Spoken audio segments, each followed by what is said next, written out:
بسم الله الرحمن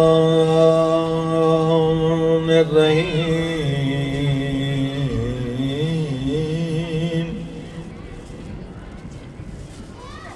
والحمد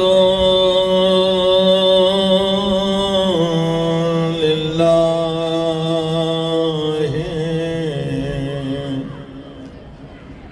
رب العالمين الصلوات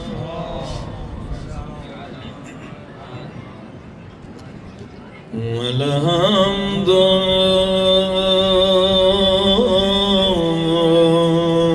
لله كما هو أهله والصلاة والسلام على سيد المرسلين صلوات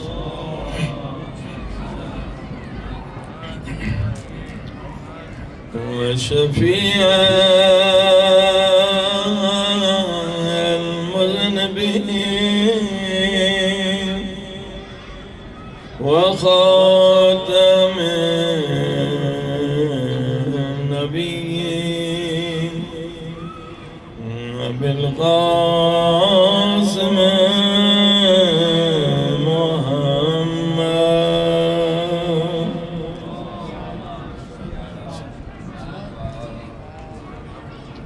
وآله الطيبين الطاهرين معصومين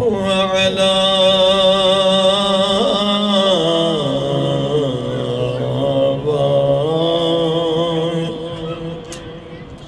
في هذه الساعة وفي كل ساعة وليا وحافظا وقائدا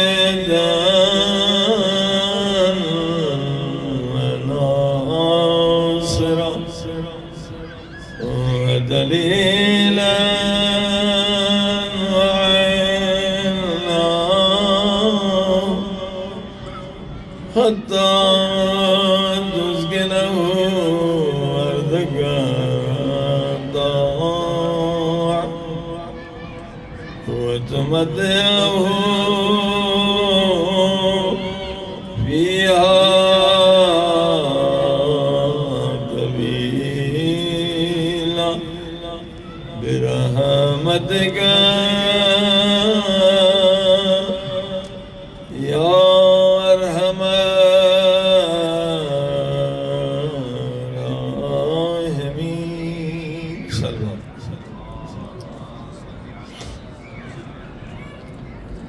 أما بعد فقد قال الله تبارك وتعالى في كتابه المجيد بسم الله الرحمن الرحيم إن الذين قالوا ربنا الله ثم استقاموا ولا خوف علیہم ولا هم یحزنون. سلوہ.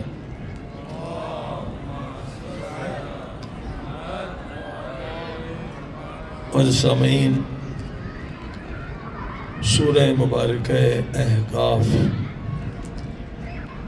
کی 13ویں آیت کریمہ میں اللہ پاک کا ارشاد ہو رہا ہے کہ جو لوگ کہتے ہیں کہ اللہ پاک ہمارا رب ہے، اور صرف زبان سے نہیں کہتے، یعنی پورے وجود سے استقامت کے ساتھ کہتے ہیں کہ اللہ ہمارا رب ہے. کیا پہچان ہے ان کی؟ جو پورے وجود سے ایمان سے کہتے ہیں. فرمایا فلا خوف علیہم، انہیں دنیا میں کوئی خوف نہیں ہوگا، ولا هم یحزنون، اور دنیا میں بلکہ آخرت، دنیا آخرت اللہ نے محدود نہیں کیا. ان لوگوں کو خوف نہیں ہوگا، نہ دنیا میں ہوگا، نہ آخرت میں ہوگا، نہ برزخ میں ہوگا، نہ قیامت میں ہوگا. جو استقامت کے ساتھ پورے وجود کے ساتھ خدا کی ذات پر ایمان و یقین رکھتے ہیں. صلوات پڑھیں محمد وآلہ.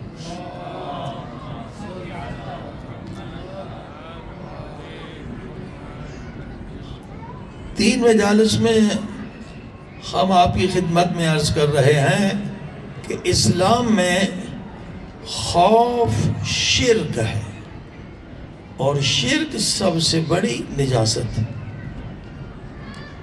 نبی پاک حضرت محمد مصطفیٰ صلی اللہ علیہ وآلہ وسلم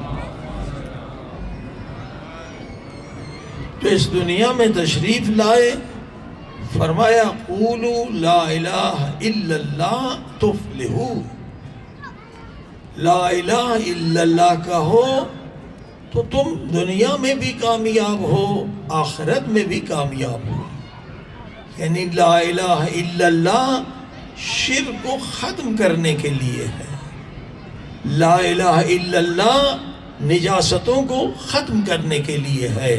لا الہ الا اللہ ہر خوف کو ختم کرنے کے لیے ہے.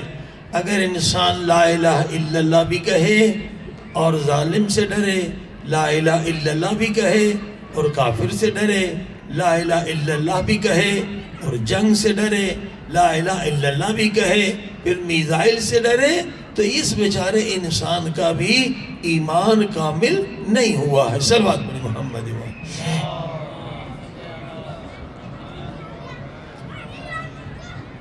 اور یہ قرآن اور اسلام کی عظمت آپ سن رہے ہیں کہ جس جس چیز کو اللہ پاک نے، شریعت نے، ہمارے پیارے پاک نبی نے حرام کہا ہے، نجس کہا ہے، پلید کہا ہے، اس میں دنیا کا بھی نقصان ہے، بدن کا بھی نقصان ہے، روح کا بھی نقصان ہے، اور آخرت کا بھی نقصان ہے.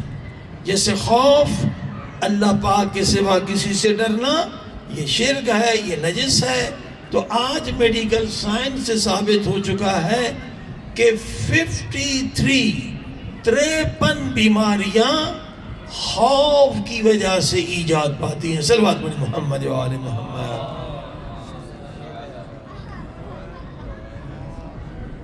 اور ہر دن آپ سن رہے ہیں میڈیکل سائنس سے کہ آج مسلمانوں نے نہیں، یہ غیروں نے ثابت کیا ہے کہ خوف کی وجہ سے 53 بیماریوں میں انسان مبتلا ہوتا ہے. لہذا والدین کی ڈیوٹی ہے کہ بچے کے دل سے خوف نکالیں، نہ کہ خوف ڈالیں. اگر بچے کے دل میں والدین خوف ڈال رہے ہیں تو خود ہی اپنی ہاتھ سے بچے کی زندگی، بچے کی صحت، بچے کی دنیا، بچے کی آخرت، بچے کا ایمان برباد کر رہے ہیں. کہ بزدل انسان کبھی اسلام کے کام آنے والا نہیں ہے. بزدل انسان کبھی امام زمانہ کا سپاہی نہیں بنے گا. بزدل انسان کبھی کربلا والوں کا ساتھ نہیں دے سکے گا. اس کی دنیا بھی گئی، آخرت بھی گئی۔ اگر بچے کے اندر ڈر ہے، خوف ہے، اسے نکالنا لازمی ہے تاکہ بچہ یہ زندگی بھی اچھی گزارے اور آخرت میں بھی کامیاب رہے۔ صلوات پڑھیں محمد و آل محمد۔ یہ بیماریوں کا ایک گروپ ہے، گروپ یعنی بہت ساری بیماریوں میں انسان خوف میں مبتلا ہوتا ہے۔ ایک ہم نے بتلایا پہلی مجلس میں، امیونو سپریشن، یعنی قوت مدافعت تباہ ہوتی ہے خوف کی وجہ سے، اس سے کئی بیماریاں ہوتی ہیں۔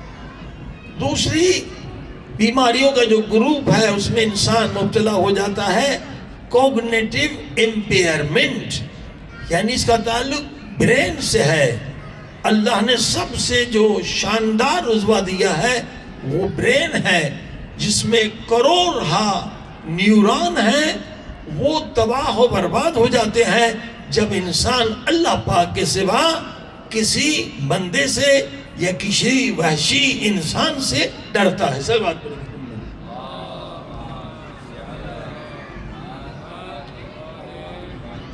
اور کل آپ نے سنا ایتھروکلوروسس، یہ بیماریوں کا بھی گروپ ہے، اور یہ بھی خوف کی وجہ سے انسان مبتلا ہو جاتا ہے۔ کیا ہوتا ہے کہ جو آپ کی آرٹریز ہیں، رگیں ہیں، سکڑ جاتی ہیں تو پورے بدن پہ اس کا اثر ہوتا ہے، دل پر بھی ہارٹ اٹیک بھی ہو جاتی ہے، اور آپ کے کڈنیز میں بھی بہت نقصان ہوتا ہے، اور اس کی وجہ سے انسان ڈائبٹیز میں مبتلا ہو جاتا ہے خوف کی وجہ سے۔ کئی مختلف بیماریوں میں مبتلا ہو جاتا ہے جب آپ کی آرٹری سکڑ جاتی ہے، اور وہ کیوں سکڑتی ہے؟ خوف کی وجہ سے۔ صلوات پڑھیں۔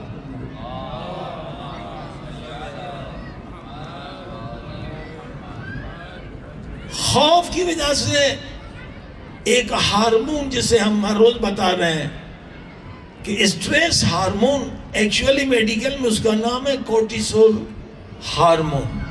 کورٹیسول ہارمون کی وجہ سے کیا کیا نقصانات ہوتے ہیں، آج ایک مختصر آپ سن لیں اور احتیاط کریں۔ اگر خوف ہے، انشاءاللہ آج ہم پہلے بھی نسخے بتا چکے ہیں، خوف کو، ڈر کو نکالنے کے لیے یہی سورہ احقاف صبح بھی پڑھیں، شام بھی پڑھیں، خوف ختم ہو جائے گا۔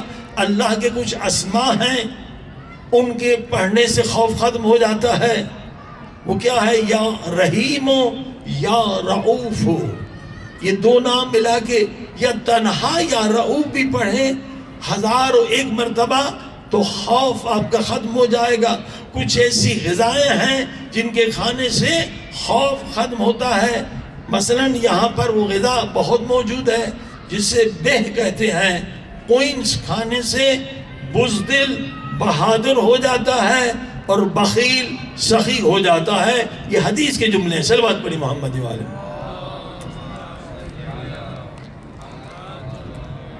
انڈیا پاکستان میں یہ نہیں ہے کوئنس، البتہ یورپ وغیرہ میں ہے کوئنس، انگلش میں ہے بے۔ حمل کے دوران اگر خاتون کھائے اس کے بہت فوائد ہیں، بچہ دلیر ہوگا، خوبصورت ہوگا، ذہین ہوگا۔ کوئنس یہاں پر ہر موسم میں ملتا ہے، اسے کھلائیں، جو بچہ بزدل ہوگا وہ بہادر ہو جائے گا۔ اکثر ہماری غذائیں صرف زبانی لذت کے لیے ہوتی ہیں، صحت کے لیے نہیں ہوتی کہ دماغ کو تو طاقت ملے، دل کو طاقت ملے۔ اسی لیے جو خصوصاً انڈیا پاکستان کی غذائیں ہیں اس کا آغاز ہی تلن سے ہوتا ہے، اور اسلامی طب میں تلن سختی سے منع ہے۔ صرف ایک چیز کی اجازت ہے، وہ ہے انڈا ہم تل سکتے ہیں زیتون کے تیل میں پیاز سے یا بیگن، باقی تمام تلن جو ہے یہ کئی بیماریوں کی وجہ بن جاتی ہے۔ لہذا اگر آپ جب بھی سالن بنائیں، مائیں بہنیں سن رہی ہیں، یہاں بہ موجود ہے، ایک بہ کا چھوٹا سا پیس کاٹ کے سالن میں ڈالیں تو سالن لذیذ ہو جاتا ہے، مزیدار ہو جاتا ہے، اور آپ کا بچہ بہادر ہو جاتا ہے، ذہین ہو جاتا ہے، حافظہ اس کا تیز ہو جاتا ہے۔ اب یہ ٹیسٹ ڈیولپ کرنی پڑتی ہے، کیا شروع میں کسی کو مزہ آئے نہ آئے۔ آپ دیکھیں ہم مرچی کھاتے ہیں جبکہ مرچی زہر کی طرح ہے، جس نے بچپن سے مرچی نہیں کھائی وہ ایک لقمہ ہمارے نیاز کا کھا کے اور چیخنے لگتا ہے۔ صلوات پڑھی محمد وآلہ۔ تو مرچی کھانے کی تو عادت پڑ گئی، مگر اچھی چیز کھانے کی ہمیں عادت نہیں پڑتی ہے. صلوات پڑھی محمد و آل محمد. تو کورٹیسول ڈیمیج یہ خوف سے ہوتا ہے. کیا کیا نقصانات ہوتے ہیں، آپ حیران ہو جائیں گے کہ اللہ پاک نے جو ہمیں منع کیا ہے اس کے ایک نقصان نہیں، دو نہیں، بے شمار نقصان ہیں. اس کورٹیسول ڈیمیج کی وجہ سے مسلز بریک ڈاؤن ہوتا ہے. یہ جو آپ کے بازو کے مسل ہیں، بدن کے مسل ہیں، تو آپ دیکھیے مسلز انسان کے اگر بریک ڈاؤن ہو جائے تو کتنی تکلیف ہوگی انسان کو، انسان کتنا کمزور ہو جائے گا یہ خوف سے. تو کیا دشمن سے لڑ سکے گا جس کے مسلز بریک ڈاؤن ہو رہے ہیں؟ اپنے ہی خوف میں بندہ مر جائے گا. صلوات پڑھی محمد و آل محمد. اور دوسرا فیئر، کورٹیسول ڈیمیج کی وجہ سے آپ کی ہڈیاں کمزور ہو جاتی ہیں. تو دشمن کا کیا مقابلہ کرے گا جس کے مسلز بریک ڈاؤن ہو رہے ہیں، ہڈیاں کمزور ہو رہی ہیں؟ دشمن کے سامنے کھڑا نہیں ہو سکے گا، بھاگ جائے گا جیسے جنگ احد میں بھاگ گئے تھے. صلوات پڑھی محمد.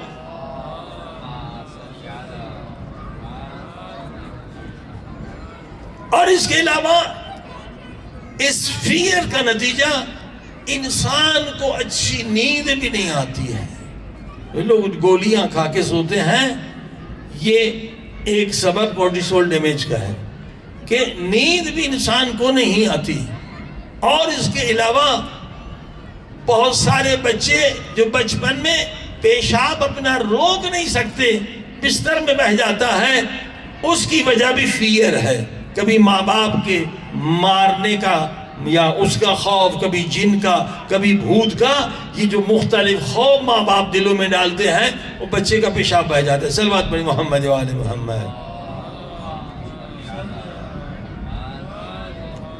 تو انشاءاللہ پہلے پتہ نہیں تھا، اب تو والدین کو پتہ چل گیا کہ کبھی بچے کو ڈرائیے نہیں، کبھی بچے کو منافق نہ بنائیے، کبھی بچے کو 53 بیماریوں میں مبتلا نہ کریں ڈرا کے. ہمیشہ بچے کو شجاع بنائیں، بہادر بنائیں کہ تجھے امام زمانہ کا سپاہی بننا ہے. صلوات پڑھی محمد.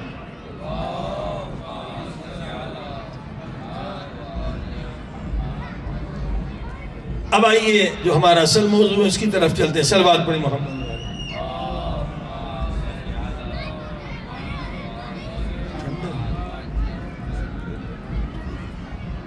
بار دیگر صلوات.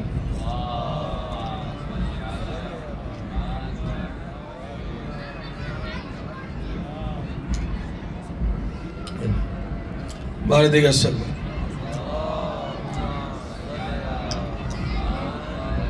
اب جو اصل موضوع ہے کہ ٹائم اور اسپیس کی قید سے ہم کیسے آزاد ہوتے ہیں، زمان اور مکان کی قید سے کس طرح سے انسان آزاد ہو سکتا ہے. یقیناً قرآن و اہل بیت نے بتلایا کہ انسان کو اللہ نے یہ عظمت دی ہے، یہ طاقت دی ہے، یہ شرف دیا ہے کہ صرف انسان ٹائم اور اسپیس کی غلامی سے نکل سکتا، دوسری کوئی مخلوق نہیں نکل سکتی. یہ شرف و عزت انسان کو بخشا گیا ہے اگر انسان قرآن و اہل بیت کی تعلیم پر عمل کرے تو ایک مرتبہ ٹائم کی غلامی سے، اسپیس کی غلامی سے نکل سکتا ہے. یعنی بار بار بتاتے ہیں تاکہ بچے بھی سمجھ جائیں، ٹائم یعنی ہم ٹائم کے غلام ہیں. کیسے؟ اس وقت ہم رات میں ہیں، نہ پیچھے جا سکتے ہیں نہ آگے جا سکتے، یہ ہے ٹائم کا قید. اسی طرح جگہ کی بھی ہم قیدی ہیں. اس وقت ہم یہاں بیٹھے ہیں، اس وقت ہم کربلا میں نہیں ہو سکتے، نجف میں نہیں ہو سکتے، ایک وقت میں ایک جگہ پر. مگر اولیاء خدا جو اصحاب ہیں امام زمانہ کے 313 جن کا انتظار ہے مولا کو، وہ نہ ٹائم کے غلام ہیں نہ اسپیس کے غلام ہیں، جب جہاں چاہیں حاضر ہو جاتے ہیں. صلوات پڑھ دیں محمد و آل محمد. تو ہمیں اگر امام زمانہ کے 313 اصحاب میں شامل ہونے کا شوق ہے تو لازمی ہے کہ ہم بھی ٹائم اور اسپیس کی غلامی سے نکلیں. ٹائم اور اسپیس کی غلامی بدترین غلامی ہے، اور قرآن نے دلیل دے دی ہے. آصف بن برخیہ ٹائم اور اسپیس کے غلام نہیں تھے. اصحاب کہف 300 سال کے بعد زندہ ہوئے، ویسے کے ویسے تھے جیسے پہلے جوانی میں تھے، کوئی فرق نہیں آیا. حالانکہ وہ نبی نہیں تھے، وہ امام نہیں تھے، ایک نیک مومن تھے. یعنی عام مومن بھی ٹائم اور اسپیس کی غلامی سے نکل سکتا ہے. انبیاء میں 2 مثالیں ہیں. حضرت خضر آج تک زندہ ہے، حضرت الیاس آج تک زندہ ہے. یہ ٹائم اور اسپیس کی غلامی میں اگر ہوتے تو اب تک اس دنیا سے چلے جاتے. اور 2 نبی آسمان میں، حضرت عیسیٰ، حضرت ادریس آج تک زندہ ہیں، ٹائم اور اسپیس کے غلام نہیں ہے. اور امام زمانہ تو خود ٹائم کے بھی امام ہیں. صلوات پڑھے محمد وآل محمد. زمانے کے امام زمانہ ٹائم کے غلام نہیں ہیں، ٹائم کے قیدی نہیں ہیں، ان سے بلند ہیں. جو نبی پاک کی حدیث آپ نے سنی کہ اول ما خلق اللہ نوری، اہل بیت کا نور، پیغمبر خدا کا نور، مولا علی کا نور، پنجتن پاک کا نور مادے کے خلق ہونے سے پہلے موجود تھا. ٹائم کا تعلق مادے سے ہے، میٹر سے ہے. جب میٹر نہ تھا تب پنجتن پاک تھے. صلوات پڑھ دیں محمد والے. لہذا وہ اس غلامی سے آزاد ہیں، وہ فقط خدا کے غلام ہیں. مگر ہم لوگ اس کے قیدی ہیں، ٹائم اور اسپیس کے. اگر ہم بھی اہل بیت کی تعلیم پر 100% عمل کریں تو اس غلامی سے نکل سکتے ہیں. صلوات پڑھیں محمد.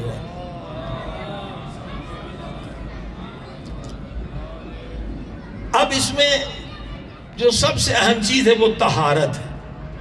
لا یمسہ الا المطہر.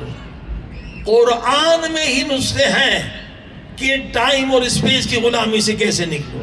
قرآن ہی کی آیتیں ہیں، قرآن ہی میں اللہ کے ایسے اسما ہیں جن کی وجہ سے ہم ٹائم اسپیس کی غلامی سے نکل سکتے ہیں. مگر قرآن نے شرط رکھی ہے، لا یمسہ الا المطہرون.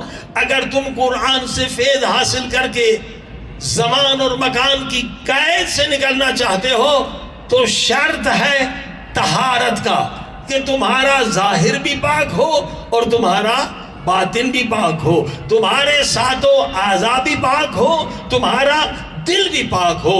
جب تمہارا پورا وجود پاک ہو جائے گا اب تمہارے لیے ناممکن نہیں ہے کہ تم زمان و مکان کی قید سے آزاد ہو جاؤ. صلوات پر محمد. طہارت کے بغیر ناممکن ہے. پہلے تک نماز بھی نہیں پڑھ سکتے آپ بغیر طہارت کے، وضو لازم ہے. زری کو ہاتھ بھی نہیں لگا سکتے کسی معصوم کے بغیر طہارت کے.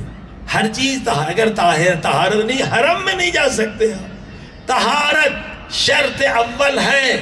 اگر ہم آزادی چاہتے ہیں، اگر ہم امام زمانہ کے 313 اصحاب میں شامل ہونا چاہتے ہیں، شرط اول ہے طہارت. طہارت کی ابتدا 7 اعضاء سے ہوتی ہے کہ زبان ہماری گناہوں سے پاک رہے، آنکھیں ہماری گناہوں سے پاک رہے، ہاتھ ہمارے حرام سے پاک رہے، کان ہمارے میوزک سے پاک رہے، موسیقی سے پاک رہے، غیبت سے پاک رہے، پاؤں ہمارے حرام کی طرف نہ جائیں، پیٹ میں جو لقمہ جائے وہ پاک ہو، نجس نہ ہو، حرام نہ ہو، اعضائے نکاح پاک ہو. عزیزان گرامی یہ ہے 7 اعضاء. اور احادیث میں بار بار آپ سنتے ہیں جہنم کے بھی 7 دروازے ہیں، جنت کے بے شمار دروازے ہیں، جہنم کے صرف 7 دروازے ہیں. اللہ پاک نہیں چاہتا کہ کوئی جہنم میں جائے، مگر یہ انسان بدبخت ہے کہ جہنم میں دوڑ کر جاتا ہے، شوق سے جاتا ہے. اللہ پاک تو چاہتا ہے کہ سب جنت میں آؤ. اس لیے جنت کے ہزاروں دروازے ہیں اور جہنم کے صرف 7 دروازے ہیں. مگر افسوس یہ انسان کی غفلت، انسان کی جہالت، پھر بھی جہنم میں لوگ زیادہ جاتے ہیں اور جنت میں کم جاتے ہیں۔ جب اللہ پاک نے جہنم کو خلق کیا تو جبریل نے کہا کون بے وقوف ہوگا، کون بدبخت ہوگا، ایسی بدترین، ایسی آتش سے بھری ہوئی، عذاب سے بھری ہوئی جگہ پہ آئے گا۔ اللہ پاک نے کہا جبریل تو نے جلد فیصلہ کیا، ذرا جہنم کی طرف آنے والے راستے کو بھی دیکھ لیں۔ اب جب راستے کو دیکھا تو شیطان نے ساری لذتیں حرام کی جہنم والے راستے پہ بچھا رکھی ہیں، جتنی حرام لذتیں ہیں وہ سب اسی پر ہے، دنیا داری اسی راستے پہ، پیسے کی محبت اسی پہ، شہرت اسی پہ، حکومت اسی پہ، بدارت اسی پہ، ہاں جی جتنی لذتیں ہیں اور جتنے دنیاوی چیزیں ہیں وہ شیطان نے سجا رکھی ہیں جہنم والے راستے پر۔ اور جب اللہ نے جنت کو بنایا تو جبریل نے پھر کہا کہ کون بے وقوف ہوگا جو جنت میں نہ آنا چاہے، اتنی نعمت ہے۔ پھر اللہ نے کہا کہ جبریل تو نے جلد فیصلہ کر دیا، ذرا راستے کو تو دیکھ۔ دیکھا جنت والا جو راستہ ہے بڑا سخت ہے، روزہ رکھنا پڑے گا، بھوک پیاس ہے، جہاد کرنا پڑے گا، اللہ کی راہ میں زخمی ہونا پڑے گا، اللہ کی راہ میں بچے قربان کرنے پڑیں گے، اللہ کی راہ میں کبھی آنکھ کی قربانی، کبھی ہاتھ کی قربانی، کبھی جان کی قربانی۔ تو ہاں اب جبریل نے کہا ہاں کچھ بیچارے نادان ہوں گے، ظاہری مختصر تکالیف کو دے کر جنت سے رک جائیں گے۔ صلوات پڑھ دے محمد وآلہ۔ تو عزیزو ساتوں اعضاء کی طہارت سب سے ضروری ہے۔ آج جو سب سے مشکل طہارت ہے وہ ہے آنکھ کی طہارت، خصوصاً جو نوجوان غیر شادی شدہ ہیں ان کے لیے ایک بہت بڑا جہاد ہے کہ آنکھوں کو پاک رکھیں، کبھی کسی کی بہن ماں کو حرام سے نہ دیکھیں۔ آنکھوں کی طہارت سب سے اہم ہے آج کے زمانے میں۔ مولا علی علیہ السلام نے اس زمانے میں کہا تھا جس زمانے میں انٹرنیٹ نہیں تھا، جس زمانے میں برہنگی نہیں تھی، جس زمانے میں یہ ڈش نہیں تھا، جس زمانے میں ہزاروں چینل بے غیرتی بے حیائی کے نہیں تھے، اس وقت مولا نے کہا اعظم فتنہ، سب سے کائنات میں سب سے بڑا فتنہ شہوت کا فتنہ ہے۔ سارے فتنے ایک طرف، مولا علی کہہ رہے ہیں، باب العلم کہہ رہے ہیں، اے ماں باپ بیدار ہو جاؤ مولا کے اس جملے سے۔ اعظم فتنہ مولا نے نام رکھا ہے، کائنات میں جو سب سے بڑا فتنہ ہے وہ شہوت کا فتنہ ہے۔ اگر تم نے اپنے بچوں کے لیے حلال شہوت کا بندوبست نہ کیا تو تمہارا بچہ بچی برباد ہو جائیں گے، دنیا بھی جائے گی، آخرت بھی جائے گی، ممکن ہے گناہ میں مبتلا ہو کر ایڈز کی بیماری میں مبتلا ہو جائے، ممکن ہے کسی اور خطرناک بیماری میں مبتلا ہو جائے۔ اعظم فتنہ۔ اب دیکھیے ایران میں بھی تھا اور بہت سارے ملکوں میں آج بھی ہے کہ زانی کی سزا سب سے زیادہ سخت ہے، سنگسار کرو۔ یہاں شروع میں انقلاب کے بعد ایک گنہگار کو سنگسار کیا گیا۔ جن لوگوں نے وہ منظر دیکھا کہ ہم کئی راتوں تک سو نہیں سکے، اتنی سخت سزا ہے کیونکہ اللہ سب سے زیادہ غیور ہے، خدا سے بڑھ کر کوئی غیور نہیں ہے۔ سخت ترین سزا زنا کی، یعنی پتھر مار مار کے کسی کو ختم کرنا بھیانک سزا ہے، بدترین سزا ہے۔ اب پتہ بھی ہے زانی کو یہ سزا ملے گی، جن ملکوں میں یہ سزا ہے، پھر بھی 5 منٹ کی لذت کے لیے وہی گناہ میں مبتلا ہو جاتا ہے۔ اسی لیے مولا نے کہا اعظم فتنہ، یہ فتنہ اتنا بڑا ہے، اس سے بڑھ کر کوئی فتنہ نہیں ہے۔ انسان کی عقل بہ جاتی ہے کہ مجھے سنسار کیا جائے گا، اور یہ تو دنیا میں سنسار ہے، مرنے کے بعد حدیث میں کہ 300 عذاب اس کی قبر میں نازل ہوں، 300 عذاب۔ ایک دروازے سے سانپ آئیں گے، ایک دروازے سے بچھو آئیں گے، ایک بچھو کو ہم برداشت نہیں کر سکتے۔ تو یہ انسان کیوں اس میں مبتلا ہو رہا ہے؟ کیونکہ حلال لذت نہیں اس کے پاس، اعظم فتنے میں مبتلا ہو جاتا ہے۔ جیسے والدین پر واجب ہے کہ فوراً بچوں کی شادی کر دیں۔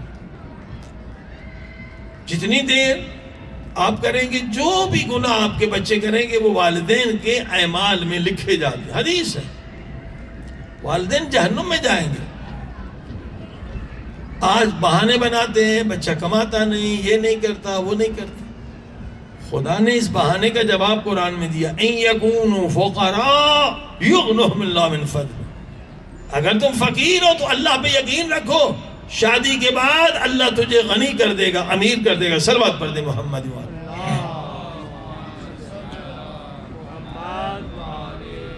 اور ہوتا ہے کہ بچہ ہو گیا 15 سال کی عمر میں جوان، اور شادی کی سوچتے ہیں 20 سال کے بعد، وہ بھی کہتے ہیں ابھی چھوٹا ہے، ہاں؟ تو نتیجے اچھے نہیں نکلتے۔ عزیزو، شادی کے لیے اگر 15 سال میں آپ کا لڑکا بالغ ہو رہا ہے تو آپ 12 سال سے رشتہ تلاش کریں تاکہ اچھا رشتہ ملے۔ اگر برا رشتہ ہوا تو بھی مصیبت ہے۔ آپ دیکھیے، کہیں گے بھئی کیا ہے، یہ تو لڑکا ہے۔ بعض لوگوں کی فکر غلط ہوتی ہے، اگر لڑکی اچھی نہیں ہوگی تو طلاق دے دے گا۔ نہیں بھائی، جو طلاق دینا ہے وہ بھی گناہ ہے۔ جب کسی کو بے گناہ طلاق ملتی ہے تو عرش خدا لرز جاتا ہے۔ آپ کہتے ہیں یہ تو لڑکا ہے۔ اور اکثر لوگ جو طلاقی ہیں، دنیا میں ریسرچ کی گئی ہے، وہ کینسر کے مرض میں مبتلا ہوتے ہیں۔ کینسر میں مبتلا ہو جاتے ہیں جو طلاقی ہیں، چاہے لڑکی ہو لڑکی۔ لہذا آپ اگر والدین ہیں تو بچہ اگر بالغ ہونے والا ہے 15 سال میں، 2 سال پہلے رشتہ ڈھونڈیں۔ اس کی فکر ایک ہو، اس کا عقیدہ ایک ہو، اور اس کا ہدف زندگی کا ایک ہو۔ جب لڑکی لڑکوں کا ہدف ایک ہو، اور اگر ان کا ہدف ہو کہ ہم ایسے بچے لائیں گے جو امام زمانہ کے اصحاب بنیں گے، جو 313 میں شامل ہو جائیں گے، تو یقین جانیے پھر ان میں کبھی لڑائی نہیں ہوگی، کبھی فتنے نہیں ہوں گے۔ اگر شوہر کا بھی مقصد حیات یہ ہے، شادی کا مقصد یہ ہے، صرف لذت نہیں، صرف گناہ سے بچنا نہیں، بلکہ ان کا مقصد عظیم الشان ہے کہ ہم اس لیے شادی کر رہے ہیں تاکہ ایسے بچے آئیں جو امام زمانہ کے مددگار ہوں، ایسے بچے آئیں جو امام زمانہ کے وفادار ہوں، ایسے بچے آئیں جو امام کے لشکر کے سپاہی ہوں۔ تو کبھی ان میں انبن نہیں ہوگی، کیونکہ ایک مقصد ہے، ایک ٹارگٹ ہے، ایک گول ہے، اور یقیناً اس میں طہارت بڑھے گی، یقیناً اس میں خدا کی طرف سے کرم بڑھے گا، رحم بڑھے گا، فضل بڑھے گا، جب آپ کی یہ نیت ہے۔ صلوات پڑھی محمد و آل محمد۔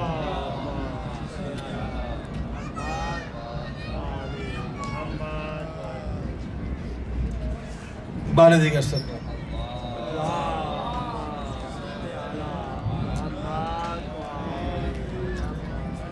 اور یہ کام علماء کا ہے، اور افسوس کے عام لوگ کر رہے ہیں۔ بہت ساری سائٹیں بنائی ہوئی ہیں، مگر وہ لوگ علماء نہیں ہیں، وہ فقہ نہیں جانتے ہیں، وہ شرعی مسائل نہیں جانتے۔ یہ جو شادی کرانے کی بہت ساری سائٹس ہیں، یہ علماء کو شروع کرنی چاہیے، قوم سے شروع کرنی چاہیے، تاکہ علماء امین ہیں۔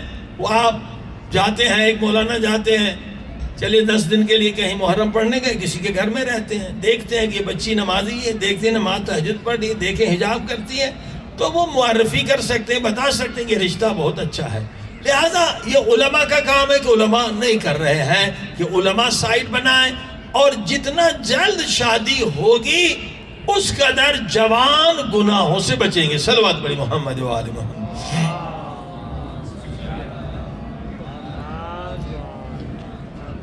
آنکھوں کی طہارت سب سے اہم ہے آج، اور اس کے بعد ہے زبان کی طہارت۔ زبان کی طہارت بھی کم نہیں ہے۔ حدیث میں کہ سب سے زیادہ جو لوگ جہنم میں جائیں گے وہ زبان کے گناہوں کی وجہ سے، سب سے زیادہ جہنم میں جانے والے زبان کے گناہوں سے۔ اور یہ زبان تو بالکل آزاد ہے، جو منہ میں آتا ہے ہم بولتے رہتے ہیں۔ 18 گناہان کبیرہ انسان زبان سے کرتا ہے، 18، 40 ہے ٹوٹل، یعنی آدھے کے قریب۔ جھوٹ بولنا گناہ کبیرہ، غیبت گناہ کبیرہ، تہمت گناہ کبیرہ، جھوٹی گواہی گناہ کبیرہ، کسی کے درمیان فتنہ کرنا گناہ کبیرہ۔ 18 گناہ انسان اس چھوٹی زبان سے کرتا ہے، اور تقریباً 120 چھوٹے چھوٹے گناہ انسان اس زبان سے کرتا ہے۔ جب اصحاب نے سنا اور اس کا عذاب بھی سنا تو اصحاب نے منہ میں پتھر رکھنے شروع کر دیے، جو سچے صحابی تھے، جو متقی صحابی تھے، کہ یہ زبان ہمیں جہنمی بنائے گی۔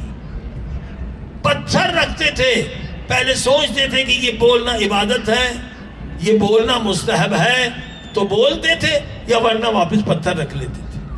آج ہماری زبان آزاد ہے، جو منہ میں آتا ہے سوچتے بعد میں اگر اس سے تو فلاں کا دل دکھ گیا، ارے فلاں کی بے عزتی ہو گئی، بولتے جاتے۔ بچوں کو والدین ٹریننگ دیں کہ بچوں 24 گھنٹے میں تم نے اگر مستحب اور واجب کے علاوہ کوئی جملہ نہیں کہا ہم تمہیں یہ انعام دیں گے۔ بچپن سے یہ ٹریننگ ہونی چاہیے، ٹریننگ ہے ہی نہیں۔ ماں باپ بھی آزاد ہیں، جو بولتے جا رہے ہیں، بچے بھی آزاد ہیں، جو منہ سے بولتے جا رہے ہیں۔ یہ بچپن میں ٹریننگ ہونی چاہیے بچوں کو کہ بھائی 24 گھنٹے میں بس وہی بولنا ہے جو مستحب ہو، اور جو واجب ہے تمہیں اچھا انعام ملے گا۔ ارے بچے کو شوق ہوگا، آہستہ آہستہ بچہ اپنی زبان پہ کنٹرول کر لے گا۔ اب سنیے حدیث کے جملے ہیں، مولا علی فرماتے جس نے اپنی زبان پہ کنٹرول کر لیا اس نے آدھا دین بھی بچا لیا، آدھا ایمان بھی بچا لیا۔ صلوات پڑھتے محمد۔ آدھا دین، آدھا ایمان انسان زبان پہ کنٹرول سے بچا لیتا ہے۔ لہذا زبان کے گناہوں سے سب سے زیادہ لوگ جہنم میں جاتے ہیں۔ آنکھ کی طہارت پہ گفتگو مختصر ہوئی، زبان کی طہارت، اب ہے شکم کی طہارت۔ اب یہ شکم کی طہارت بھی آج کے زمانے میں بہت مشکل ہے۔ آج مثلا یہ کم ہے، کم مقدس ہے، مگر کم کے بازار میں آپ کو چین کی چیزیں مل جائیں گی، انڈیا کی چیزیں مل جائیں گی، پوری دنیا کی چیزیں مل جائیں گی۔ یعنی یہ بازار اب کم کا نہیں رہا، پوری دنیا کا بازار ہے، اور جو ہم دیکھتے نہیں کھاتے جا رہے ہیں۔ اور الحمدللہ ایران نے تو میزائل بنائے اور میزائلوں سے خوب اسرائیل کو مارا ہے، مگر اسرائیل کے چھپے ہوئے میزائل ہیں۔ دنیا کی غذا پہ اسرائیل کا کنٹرول ہے، یہ لوگوں کو پتہ ہی نہیں ہے، کیونکہ یہودی کنیکٹڈ ہیں۔ دنیا میں جتنے 13-14 کروڑ یہودی آپس میں لنک ہے، مسلمانوں کی طرح الگ الگ نہیں ہیں، آپس میں متحد ہیں کہ غذا پہ کنٹرول کرو۔ اگر نوجوانوں کو بگاڑنا ہے، مسلمانوں کو بگاڑنا ہے، انہیں بے ایمان بنانا ہے، ان کو حرام کھلاؤ، حرام کھلاؤ۔ یہ انہی کی سازش سے ای فارمولہ بنائے گئے، اور ای فارمولہ کی تعداد تقریباً 1000 ہے۔ اب کس کو پتا کون سا حلال ہے کون سا حرام ہے؟ یہ ساری ان کا نیٹ ورک ہے۔ اس وقت یہاں کم کا بازار ہے، ایرانی اسلامی ملک ہے، مگر پورا بازار میں آپ کو حرام چیزیں ملیں گی۔ D3 یہ سور کے بال سے بنتا ہے، یہاں کے دودھ میں آپ کو ملے گا۔ حالانکہ یورپ میں بھی یہ اجازت نہیں ہے، امریکہ اور کینیڈا میں D3 دودھ میں ڈالتے۔ یہ ان کے میزائل ہیں۔ یہ جو آپ نے دیکھا کہ جنگ سے پہلے یا خشخاش گر جو لوگوں نے ہنگامے کیے، اور اتنے لوگ جنگ میں شہید نہیں ہوئے، جس نے ہنگاموں میں شہید ہوئے. یہ کون تھے؟ یہیں کے بچے تھے.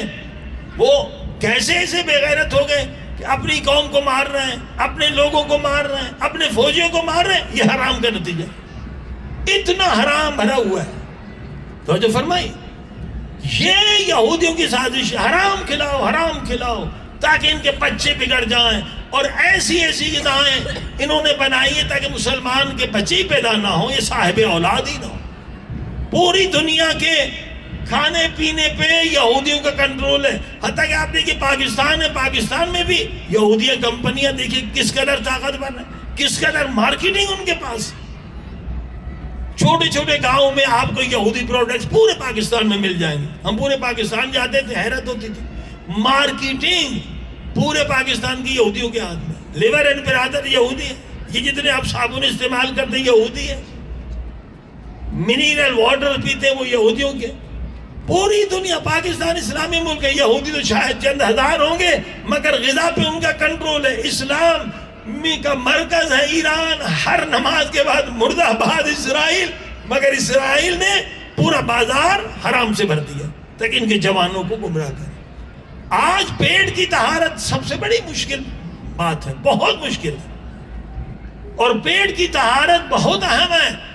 غذا سے تو خون بنتا ہے نا, خون ہی تو پورے بدن میں انرجی دیتا ہے.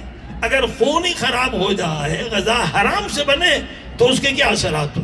اب ایک واقعہ سنیے, صلوات پڑھیں محمد و آل محمد. غذا کی اہمیت پر,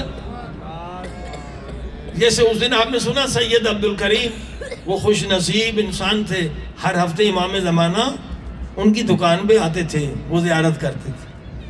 اسی طرح سے ایک اور شخصیت ہے جن کا نام ہے چراغی, آغا چراغی. انہوں نے بھی اتنی محنت کی, اتنی ریاضت کی. دیکھیں امام کی زیارت میں کامیاب ہونا بالکل اتنی محنت کی ضرورت ہوتی ہے جیسے انسان اسپیس اور ٹائم کے قید سے نکلے. جتنی ریاضت, جتنی محنت اس میں کرنی ہوتی ہے, اتنی محنت امام زمانہ کی زیارت میں ہوتی ہے. دونوں کا طریقہ وہی ہے. اگر آپ ٹائم اور اسپیس کی غلامی سے نکلنا, جو ریاضتیں, جو عبادتیں, جو آپ کو نسخے ملیں گے, وہی نسخے امام زمانہ کی زیارت کے لیے بھی ہے. صلوات پڑھی محمد و آل. علی ابن مہدیار نے 12 سال ریاضت کی, 12 سال, تاکہ مولا امام زمانہ کی زیارت ہو جائے. 12 سال محنت کی. کسی کو 12 سال لگتے ہیں, کسی کو 5 سال لگتے ہیں. یہ آغا چراغی کامیاب ہو گئے کتنے سالوں کی محنت کے بعد کہ امام زمانہ کی سے ہر ہفتے زیارت ہوتی تھی. اور یہ ایک بہت بڑا مقام ہے. یہ بالکل ایسا ہی ہے ٹائم اور اسپیس کی غلامی سے آزاد ہونا, اس کے برابر ہے. مگر اچانک امام پاک کی زیارت سے محروم ہو گئے. ایک مرتبہ بھی جو امام کو دیکھ لے نا, تو وہ ایسا عاشق ہو جاتا ہے کہ پھر وہ کسی چیز میں اس کا عشق نہیں لگتا, دل نہیں لگتا, کہ نور خدا ہے, حجت خدا ہے. اب یہ روتا رہتا تھا کہ مجھ سے اگر خطا کیا ہو گئی, 1 سال ہو گیا میں امام زمانہ کی زیارت سے محروم. بہت گریہ کیا, بڑے اعمال کی, علماء سے پوچھا, ادھر گیا ادھر گیا. آخر ایک عمل مل گیا اس سے کہ تمہیں خواب میں فرشتہ بتائے گا, اگر یہ عمل کرو گے خواب میں فرشتہ بتائے گا کہ کس گناہ کی وجہ سے, کس غلطی کی وجہ سے آپ امام زمانہ کی زیارت سے محروم. اس بیچارے نے وہ عمل کیا, آخر اس کے خواب میں فرشتہ آ گیا. فرشتے نے فرمایا تو ایک مہمانی پہ گیا تھا, کسی کا مہمان بنا تھا, اور وہاں جو تو نے غذا کھائی وہ غذا حرام تھی. جو غذا حرام کھائے اس پر امام زمانہ کی زیارت بھی حرام ہے. اب بتائیے یہ 1000 ہی فارمولہ کس کو پتا ہے کہ کون سے حرام ہے کون سے پاک ہے. اور جب ان کمپنیوں سے پوچھتے ہیں کہ یہ فارمولہ کا سوس ویجیٹیبل ہے, سبزی ہے, یا میٹ ہے, گوشت ہے, وہ کہتے ہیں جو بھی سستا ہو, سستا تو وہاں خوزہ ہو, یہ سور ہے, سور کی چربی وہاں سستی ہے. لہذا آپ دیکھیے ایک غذا کی وجہ سے جو 12 سال کی محنت یا 10 سال کی محنت تھی کہ امام پاک کی خدمت میں پہنچتا تھا, اس سے محروم ہو گئے. ہم تو سوچتے بھی نہیں ہیں کہ کیا کھا رہے ہیں. قرآن کرے فَلْيَنْظُرُ الْإِنسَانُ إِلَىٰ طَعَامِهِ، اے انسان تو انسان ہے، حیوان نہیں ہے کہ جو بھی ملے کھا لے. پہلے دیکھ کیا کھا رہا ہے، حلال کھا رہا ہے، حرام کھا رہا ہے، پاک کھا رہا ہے، نجس کھا رہا ہے.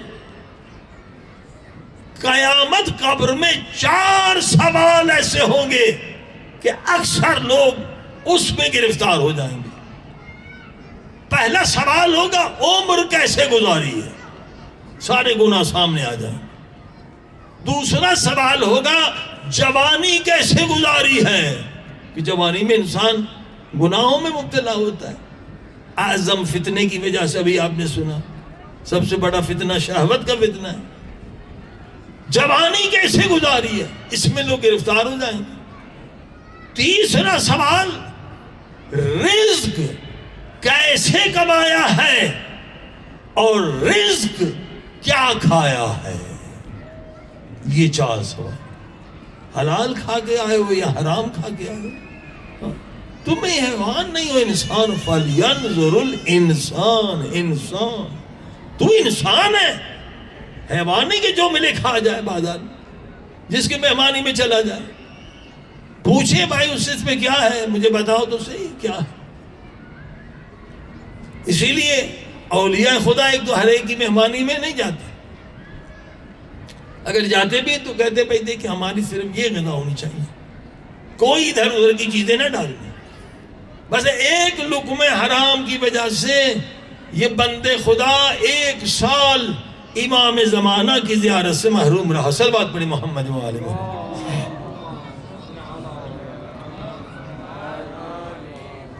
تو عزیزو پیٹ کی طہارت بہت اہم ہے. پیٹ کی طہارت آج کے زمانے میں، اور مولا علی کا جملہ بھی ہے کہ آخری زمانے میں جو سب سے بڑا جہاد ہوگا وہ ہے رزق حلال کمانا اور رزق حلال کھانا. آج مشکل یہی ہے، رزق حلال کمانا بھی آسان نہیں ہے. یہ آج کا سب سے بڑا جہاد ہے. تو انشاءاللہ شکم کی طہارت، زبان کی طہارت، آنکھ کی طہارت، یہ 3 طہارتیں اس زمانے میں جہاد اکبر کے برابر ہے. سب سے بڑا جہاد ہے کہ آنکھ گناہ سے پاک رہے، زبان گناہ سے پاک رہے، اور شکم میں کوئی لقمہ حرام نہ جائے. صلوات پڑھی محمد.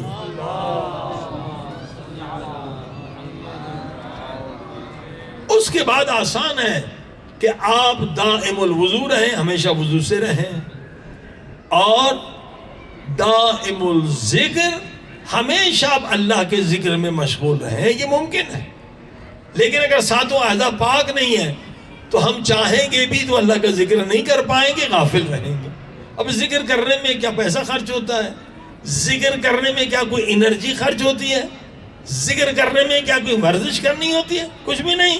صرف زبان ہلانی ہوتی ہے تو ہم اللہ کا ذکر کرتے ہیں. ہم نے کہا سبحان اللہ والحمدللہ ولا الہ الا اللہ واللہ اکبر، آہستہ کہا، دل سے کہا، تو نبی پاک نے فرمایا تیرے 4 درخت جنت میں لگ گئے. سب سے بڑا امیر وہ ہے جو ہمیشہ ذکر میں رہتا ہے، اس کے جنت میں باغ ہی باغ ہیں، نعمتیں ہی نعمتیں ہیں. تو ہم ذکر کیوں نہیں کرتے؟ کیونکہ طہارت نہیں ہے. ہم دائم ذکر کیوں نہیں بنتے؟ آنکھ سے گناہ کیا، اب طہارت نہیں ہے نا، تو پھر دائم ذکر ہمیشہ ذکر نہیں کر سکیں گے. زبان سے جھوٹ بولا، اب دائم ذکر نہیں بن سکتے. طہارت شرط ہے. جب طہارت آ جائے گی تو اللہ یہ توفیق دے گا کہ ایک لمحہ بھی اللہ کے ذکر سے خالی نہیں رہے گا. صلوات پڑھی محمد و آل محمد.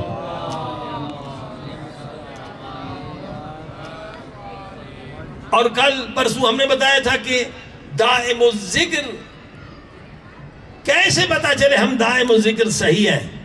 ذکر بھی کر رہے ہیں اور آنکھ سے گناہ بھی کر رہے ہیں، ذکر بھی کر رہے ہیں اور غصہ بھی کر رہے ہیں، ذکر بھی کر رہے ہیں، بچے کو مار بھی رہے ہیں. یہ دائم الذکر نہیں ہے. دائم الذکر وہ ہے جو ذکر تجھے گناہ سے بچا لے، ذکر وہ ہے جو تجھے حرام سے بچا لے، تو وہ ذکر ہے. یہ صرف زبان کی حرکت ہے، حقیقی ذکر نہیں. صلوات پڑھی محمد و آل محمد. بھئی ایسے ایسے ذکر ہمارے پاس ہیں کہ کائنات میں کسی کے پاس نہیں ہے. ہاں یا علی کا ذکر کرتے رہے. یا علی 110 مرتبہ یا علی کر کے دعا مانگے، دعا قبول ہے. یا زہرا 110 مرتبہ کہہ کے مریض کو پانی پلا دے، اللہ شفا دے دے گا. یہ سارے اذکار ہیں، اللہ کے 1000 سے زیادہ نام ہیں. مگر توفیق کیوں نہیں ہوتی؟ اس لیے کہ ہمارے اعضاء پاک نہیں ہیں، طہارت نہیں ہے. تو اگر طہارت ہو تو ہم دائم الذکر بنیں گے. اب دائم الذکر کیا ہے کہ دائم الذکر اگر بن گئے تو گناہ سے ہم بچیں گے. صرف گناہ سے نہیں، کل آپ نے سنا کہ جو دائم الذکر ہے جب وہ خطا کرنا بھی چاہے تو خدا اسے خطا سے بچاتا ہے. صلوات پڑھیں محمد وآلہ. گناہ تو بڑی بات ہے، وہ خطا بھی نہیں کرتا، اس ذکر کی وجہ سے خدا اسے بچا لیتا. یہ دوسری شرط ہے. دائم جب ذکر کے ہو جائیں گے ہم گناہ نہیں کریں گے، خطا بھی نہیں کریں گے. اب آئیے چوتھی صفت دائم الذکر کی. چوتھی صفت کیا ہے؟ جب آپ ذکر کریں گے تو لذت میں ڈوب جائیں گے. بھئی ذکر تو کر رہے ہیں مگر لذت کوئی نہیں مل رہی. تو یہ زبانی ذکر ہے، حقیقی ذکر نہیں ہے. ایک ذکر ہے زبانی، کچھ سمجھ ہی نہیں رہے، پڑھتے جا رہے ہیں، عربی میں پڑھتے جا رہے ہیں، کچھ پتہ ہی نہیں کیا کہہ رہے. کہہ رہے لا الہ الا انت سبحانک انی کنت من الظالمین 700 مرتبہ پڑھ رہے ہیں، سمجھ میں کچھ نہیں آیا. ثواب تو ملے گا مگر وہ چیز نہیں ملے گی جو آپ چاہتے ہیں کہ زمان اور مکان کی قید سے آزاد ہو کر امام زمانہ کی خدمت میں پہنچے. صلوات پڑھیں محمد. 1000 مرتبہ کہہ رہے لا الہ الا انت سبحانک انی کنت من الظالمین. آیت کریمہ حضرت یونس کا ذکر کر رہے ہیں، سمجھ میں کچھ نہیں آ رہا ہے. ثواب ملے گا، جنت میں درخت بھی ملیں گے مگر امام زمانہ کی زیارت نہیں ملے گی کیونکہ سمجھ ہی نہیں رہے کیا کہہ رہے. لا الہ الا انت سبحانک یعنی پروردگار تیری ذات سبحان ہے، تیری ذات بڑی پاک ہے، تو بڑا رحمان ہے، تو بڑا رحیم ہے. انی کنت من الظالمین. کم سے کم ایک گناہ اپنا یاد کریں، آنکھ کا، زبان کا، ہاتھ کا. پروردگار میں ظالم ہوں، میں نے گناہ کیا، میں نے نمک حرامی کی، میں نے تیرا نمک کھایا، تو نے طاقت دی اور پھر تیری دربار میں گناہ کیا. اب پتہ چلے گا کہ یہ ذکر صرف زبان سے نہیں، یہ دل سے بھی کر رہا ہے. صلوات پڑھ دے محمد. سمجھ رہا ہے؟ جب دل سے ذکر کرے گا گناہ مٹتے چلے جائیں گے. پھر کہے گا تیری ذات سبحان ہے، تو بڑا رحمان ہے، میں تیرا حقیر بندہ، ذلیل بندہ، میں نے یہ گناہ کیا، انی کنت من الظالمین. اے خدا یہ میرا گناہ بخش دے. اب گناہ بخشواتا چلا جائے گا. اب یہ ذکر ہے قلبی. یہ ذکر کیا ہے؟ قلبی. لیکن اس سے بھی بلند ایک ذکر ہے، ذکر انفسی. ذکر انفسی پر جب پہنچیں گے تو پورا بدن لذت میں ڈوب جائے گا. صلوات پڑھیں محمد.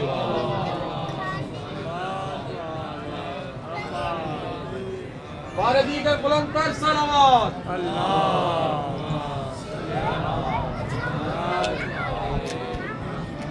امام زمانہ کی زیارت اگر چاہتے ہیں تو ذکر قلبی سے نہیں ملے گی، ذکر انفسی سے ملے گی. اگر زمان مکان کی قید سے آزاد ہونا ہے تو ذکر انفسی کرنا. یہ قرآن کی آیت ہے، وَاذْكُرْ رَبَّكَ فِي نَفْسِكَ. ذکر کر انفسی. انفسی ذکر کیا ہے؟ تیرے وجود کا ذرہ ذرہ اللہ کا ذکر کرے. تیرے وجود کا ذرہ ذرہ اللہ کا ذکر کرے. تیرے وجود کا ہر سیل اللہ کا ذکر کرے. تیرے وجود کا ہر ٹشو اللہ کا ذکر کرے. اگر یا حسین کا ذکر کرے تو صرف تو زبان سے یا حسین نہ کہے، تیرا وجود سارا یا حسین کہے. اگر تو یا علی کہے تو صرف زبان سے یا علی نہ کہے، پورے وجود سے یا علی کہے. یہ ذکر انفسی ہے. یہ اگر آج ہم سیکھ گئے تو یقیناً یہ بہت بڑی کامیابی ہے.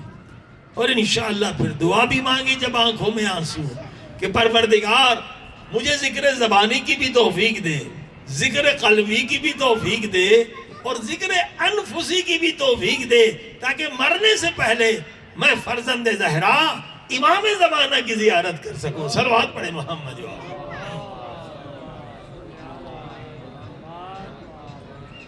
عزیزوں، اب آئیے ذکر انفسی سیکھیں۔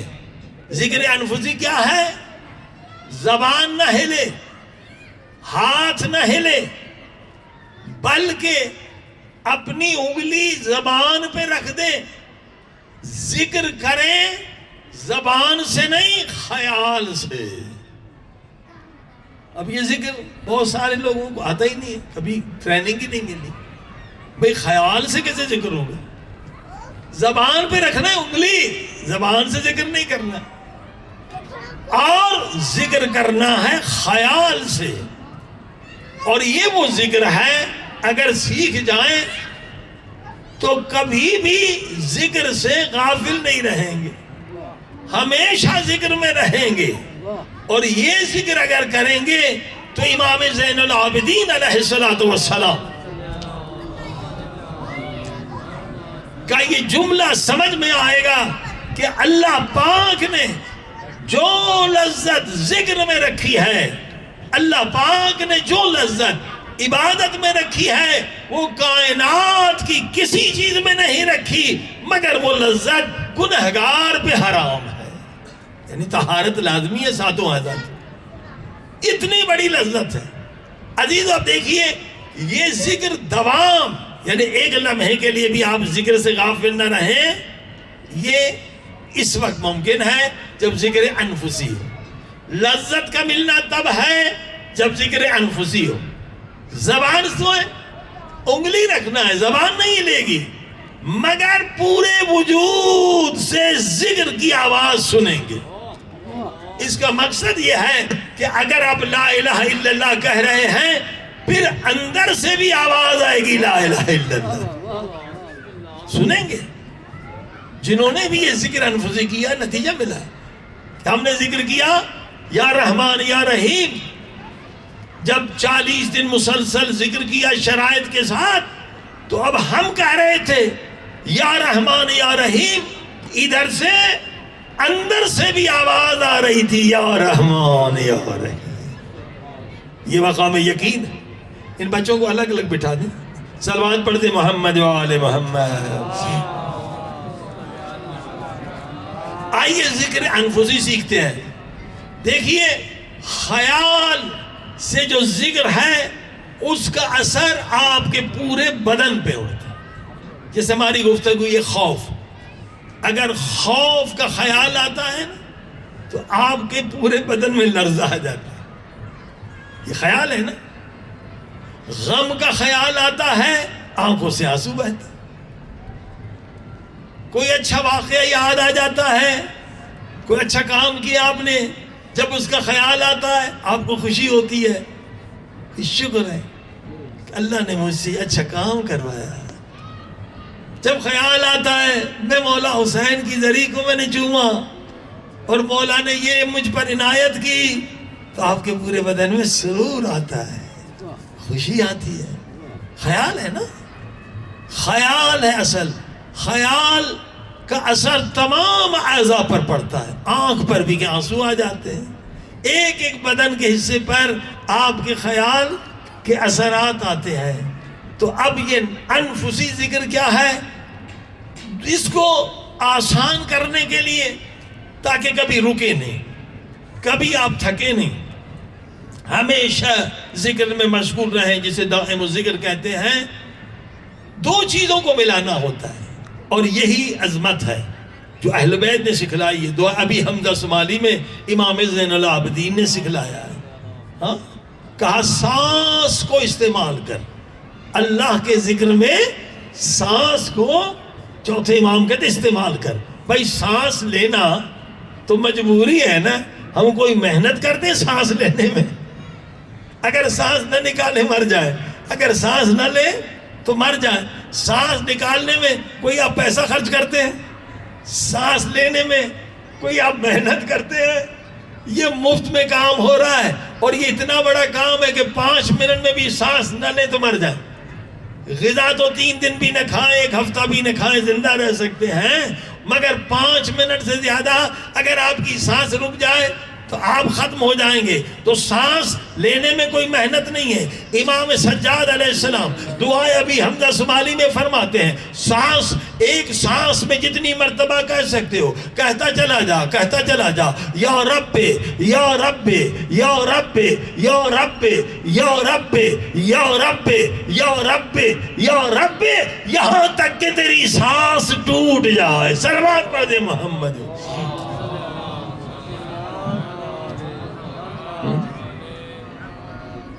اب سانس اور خیال کو ملائیں تو ذکر انفسی بنتا ہے۔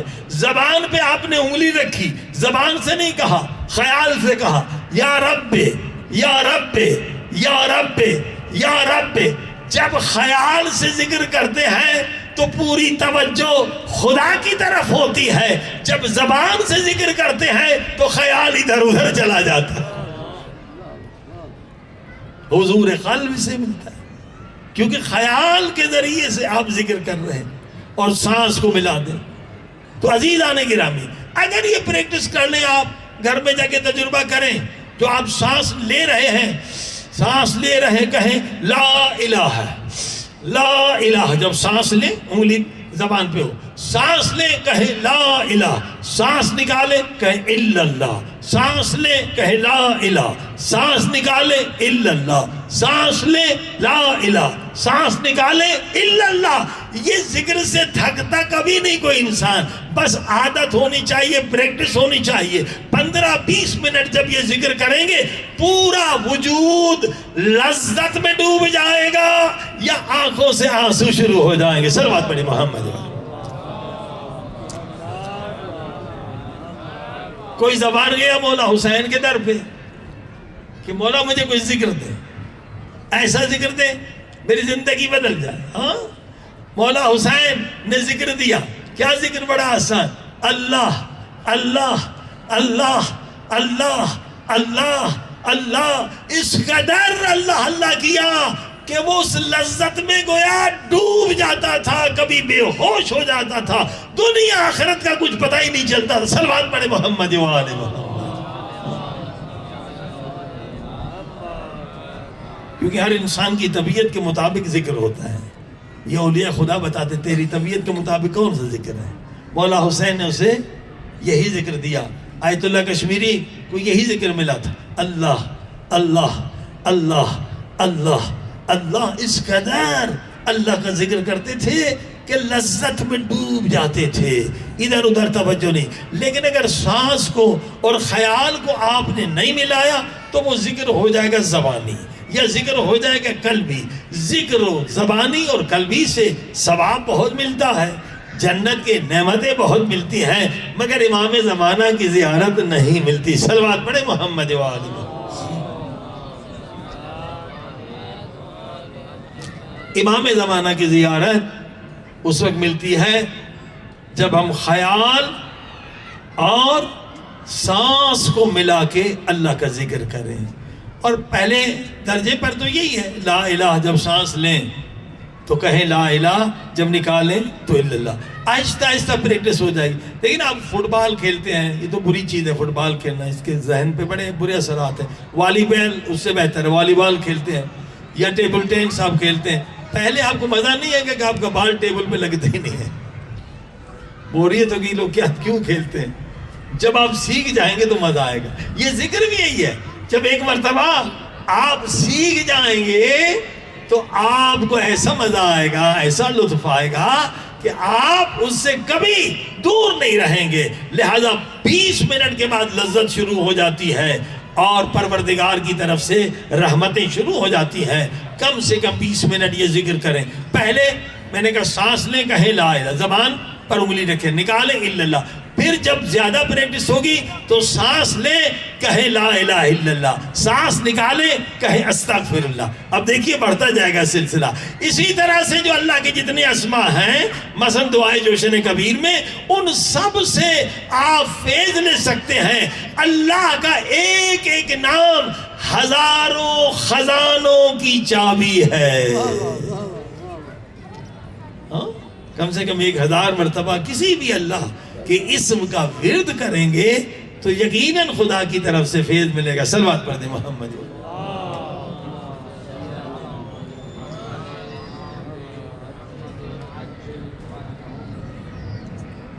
بار دیگر سر.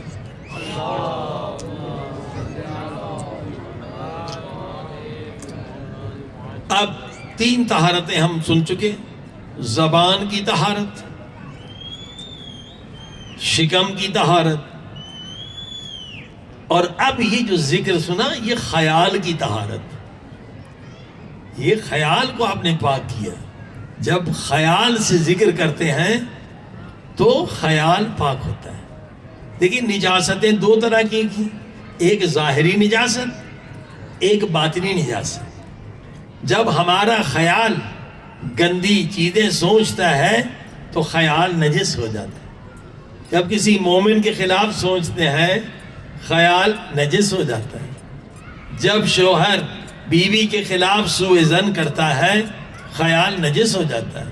جب بیوی شوہر کے خلاف بدگمانی کرتی ہے خیال نجس ہو جاتا ہے. تو اس کو کس پانی سے پاک کرنا ہے؟ خیال کو پاک کرنا ہے ذکر پروردگار کے ذریعے سے. جب خیال سے ذکر کریں گے یہ خیال پاک ہو جائے گا. یہ خیال کی طہارت ہے. اب اس کے بعد ہے دل کی طہارت. دل تو اصل ہے نا. دل کی طہارت اگر نہیں ہوگی تو امام زمانہ کی زیارت کیسے ہوگی؟ صلوات پڑھی محمد و آل محمد. دل کی طہارت کیسے ہو؟ فرمایا دل اس وقت طاہر ہے جب دوستی بھی اللہ کے لیے ہو، دشمنی بھی اللہ کے لیے. اگر اپنی ذات کے لیے آپ نے کسی سے بغض رکھا ہے تو دل نجس ہے. اگر والدین کی وجہ سے کسی سے بغض و کینہ ہے دل نجس ہے. اگر قوم قبیلے کی وجہ سے بغض ہے تو دل نجس ہے. دل اس وقت پاک ہوتا ہے جب محبت بھی خدا کے لیے ہو یا محمد و آل محمد کے لیے ہو، اور دشمنی بھی خدا کے لیے ہو یا محمد و آل محمد کے لیے ہو. اگر اپنی ذات کے لیے دشمنی کرتے ہیں تو ہمارا دل پاک نہیں ہے. دل جب تک پاک نہیں ہوگا امام زمانہ کی زیارت نہیں ہوگی. صلوات پڑھی محمد و آل.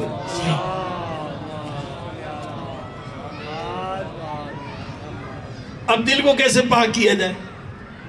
اللہ پاک نے دل کو پاک کرنے کے لیے نماز تہجد کا حکم دیا ہے. نماز تہجد، نماز شب بھی کہتے ہیں، مڈ نائٹ پریئرز. تو اس میں دل کیسے پاک ہوتا ہے؟ یہ ہوتی ہے 11 رکعت نماز. نماز تہجد کتنی ہے؟ 11. 2 رکعت کر کے، اور 1 رکعت جو وتر ہے وہ بڑی اہم ہے. اس میں دعائے قنوت میں 20 زندہ مومنین کے لیے دعا کرنی ہے اور 20 مرحومین کے لیے. ہاں اب آپ دیکھیے نا، جب کسی سے جھگڑا ہوا ہے آج، جب نام تلاش کریں گے نا پہلے دشمن کا نام آئے گا جس سے بغض و کینہ ہے. اب حکم ہے کہ اگر تیرا دشمن بھی ہے تو نماز تہجد میں اس کے لیے دعا کر تاکہ تیرے دل سے بغض نکل جائے. صلوات پڑھ دے محمد و آل محمد.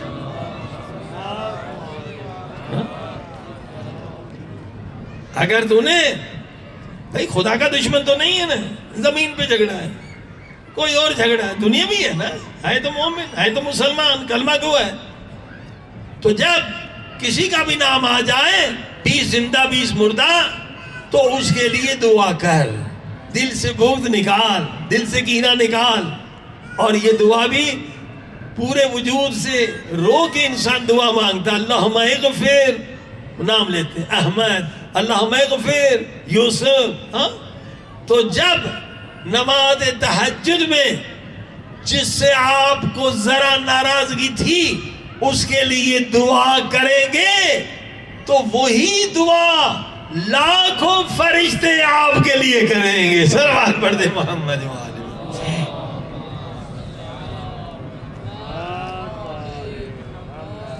بار دیگر صلوات پڑھ دے.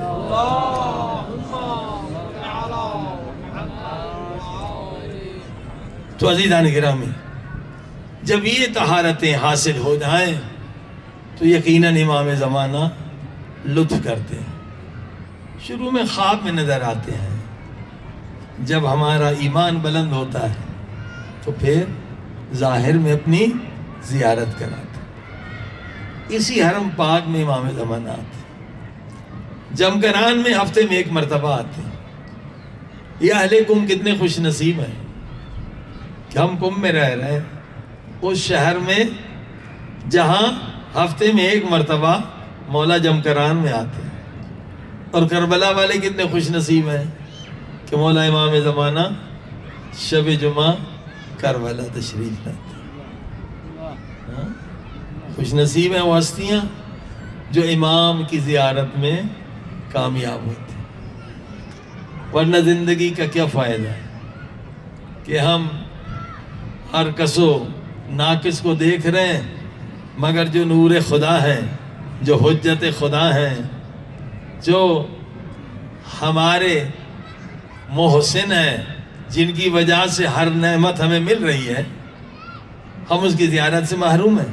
میں آپ کو مثال دوں، اگر آپ کسی دوسرے شہر چلے گئے اور محلے میں ایک بچہ اچھا ہے، مومن ہے، انسان ہے، اس نے آپ کو، اس کا بچہ بریانی لے کر آ گیا، بھائی آپ نئے آئے ہو کہ بہت شکریہ. پھر وہ جناب فروٹ لے کر آ گیا، دوسرے دن فروٹ آپ نے کھائے، تیسرے دن پھر اس نے کوئی اور تحفہ آپ کو بھیج دیا، ہاں جی کیمرہ آپ کو بھیج دیا، تیسرے دن کوئی اور گفٹ، ہر دن وہ نعمت دے رہے ہیں. بتائیے کون انسان ہے احسان فراموش جو جا کے اس کے در پہ شکریہ ادا نہ کرے، یا اسے اپنے گھر میں دعوت نہ بلائے کہ ہر دن ہمیں دے رہا ہے، ہر دن کوئی نعمت دے رہا ہے. ارے بھائیو، جو بھی نعمت تمہیں مل رہی ہے امام زمانہ کے صدقے میں مل رہی ہے. کم سے کم ہفتے میں ایک مرتبہ تو گھر میں دعائے ندبہ رکھو تاکہ امام زمانہ کو بلا کے شکریہ ادا کر سکو کہ مولا بیٹا دیا تیرا صدقہ، بیٹی دی تیرا صدقہ، رزق دیا تیرا صدقہ، علم دیا تیرا صدقہ، بیماری سے نجات تیرا صدقہ. تو مولا ایک ہفتے میں ایک دن ہم تیرا سفرہ بچھاتے ہیں، دسترخوان لگاتے ہیں، ہم گنہگاروں کے گھر میں تشریف لائیے. یہ خود مولا کی تمنا ہے کہ اپنے گھروں میں دعائے ندبہ رکھا کرو، مگر ہم بدبخت اس پہ عمل نہیں کرتے. تو اسی لیے امام کا شکوہ ہے، جتنا ایک پیاسا پانی کی تلاش میں نکلتا ہے، اے میرے ماننے والوں، اگر تم اتنی بھی تلاش میری کرتے تو میرا ظہور ہو جاتا. کہنے کے لیے معاشق ہے مگر مولا کے لیے زحمت نہیں کرتے. پروردگار ہمیں توفیق دے، ہمیں طاقت دے کہ ہم اپنے امام زمانہ کو راضی رکھیں، ہم امام کو خوش رکھیں اور جو امام کی آرزو ہے اسے پورا کریں.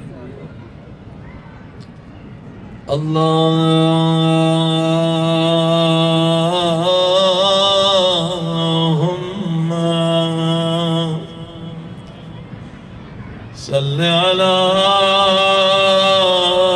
محمد وآل محمد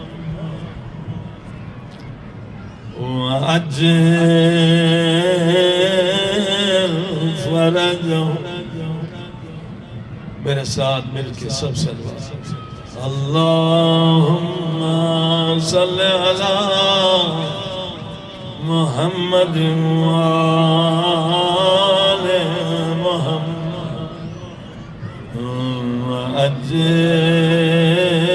وعجل فرجہ. اللہم صلی علی محمد وآل محمد وعجل فرجہ.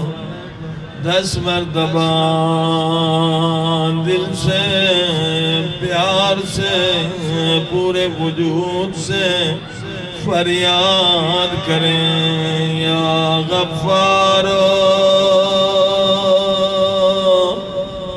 یا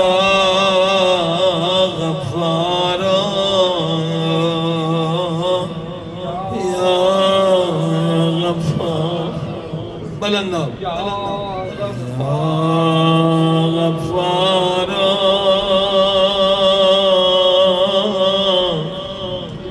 یا غفار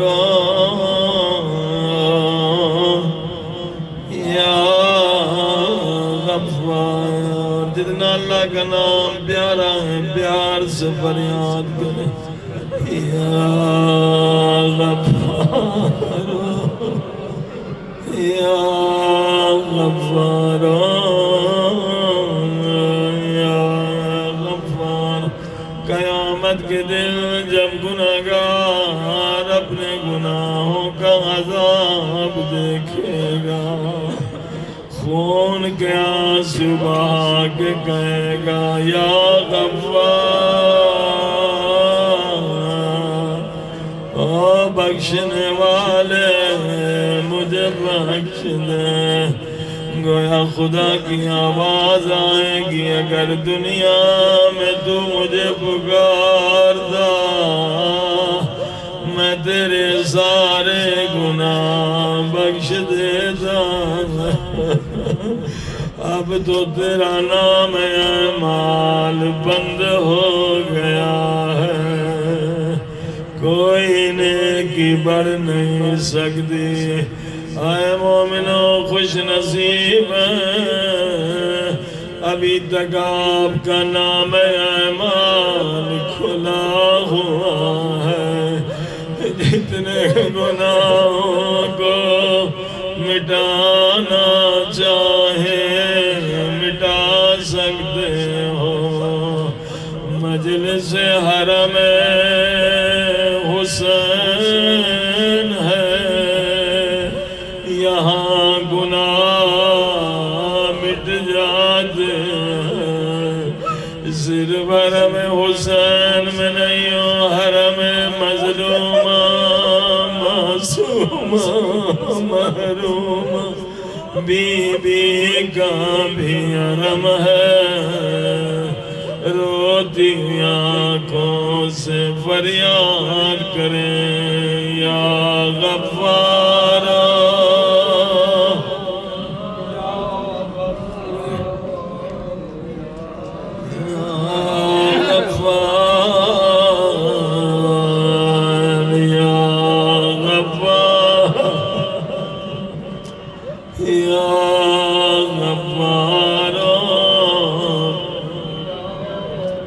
یقین جانے اگر خدا نے آپ کو بخشنا نہ ہوتا کبھی حرم معصومہ میں نہ بلاتا یہ نہ سمجھے آپ خدا جاتے یہ نہ سمجھے اب زیارت کے لیے خدا جاتے جب تک خدا کا لطف کرم نہ ہو جب امام زمانہ کی نظر کرم نہ ہو کوئی یہاں نہیں آتا شکر ادا کرے خدا میں لائق نہ تھا میں گناہگار کہاں حرم معصومہ کہاں تو نے لطف کرم کیا مجھے بیوی کا مہمان بنایا ہے اگر مہمان بنایا ہے تو اب گناہ بھی مٹا دے اب میرے وجود کو پاک کر دے دیکھیے یہ کریمہ بی بی ہیں اہل بیت بڑے کریم اسے کہتے ہیں جس کے در سے سوالی خالی نہیں جاتی مانگنا سیکھیے گداگر بن کر آئے فقیر بن گیا یہ بہت عطا کرنے والے ہیں اب سنیے ایک مومن امام رضا سے کیسے خیرات لیتا ہے کہتے مولا رضا اگر میں کہوں میں آپ کا شیعہ ہوں، آپ پلٹ کر کہیں گے تجھ میں میرے شیعوں کی کوئی نشانی نہیں۔ میرا شیعہ وہ ہے جو نہ گناہ کبیرہ کرتا ہے نہ صغیرہ۔ مولا میں گناہگار ہوں، میں خطا کار ہوں۔ آپ کا شیعہ ہے تو سلمان فارسی ہے، آپ کا شیعہ ہے تو حبیب بن مظاہر۔ مولا میں شیعوں کا نوکر ہوں، شیعوں کا غلام ہوں، میں گناہگار ہوں۔ اب یہ بیچارہ زوار مانگے تو کیسے مانگے، کیسے نہیں کہہ سکتا میں آپ کا۔ کہتا مولا رضا اگر میں کہوں میں آپ کا محب ہوں، میں آپ کا عاشق ہوں، آپ پلٹ کر کہیں گے اگر تو میرا عاشق تھا پھر گناہ کر کے میرا دل زخمی کیوں کیا؟ اگر تو میرا عاشق تھا تو جہاں بھی گناہ کر رہا تھا میں امام دیکھ رہا۔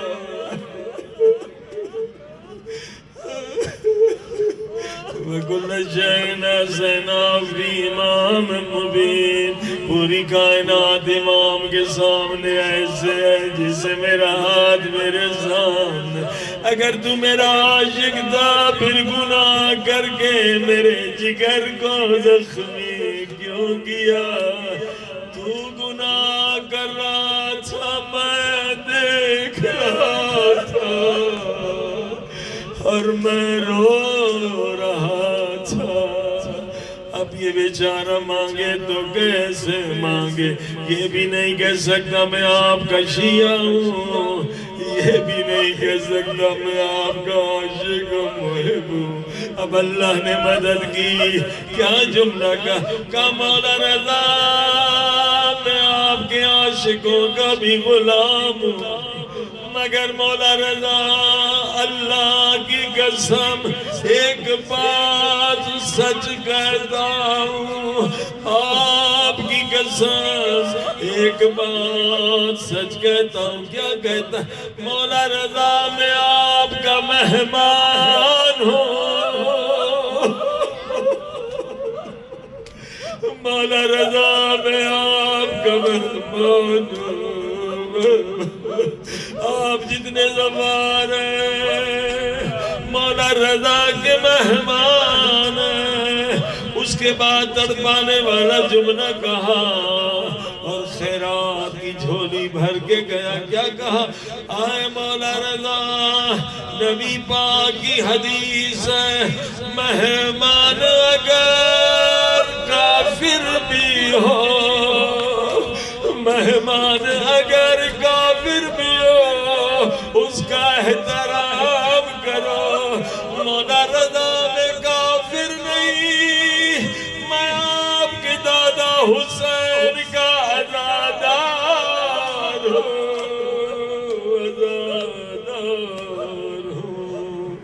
روتی ہوئی آنکھوں سے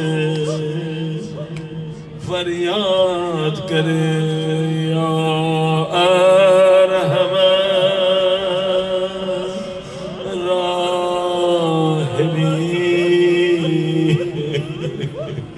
یا اکرم الاکرمین، تجھ سے بڑھ کر رحم کرنے والا کوئی نہیں، تجھ سے بڑھ کر کرم کرنے والا کوئی نہیں۔ سب مل کے یا ارحم